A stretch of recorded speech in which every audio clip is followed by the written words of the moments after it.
మెల్లగా తెల్లారిందో ఎలా వెలుతురే తెచ్చేసిందో ఇలా పోసి నవ్వులతో మెరిసే పసిపాపల్లా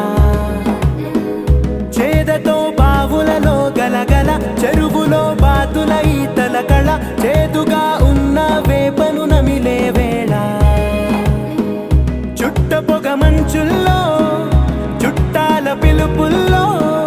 మాటలే కలిపేస్తూ మనసారా మమతల్ని పండించి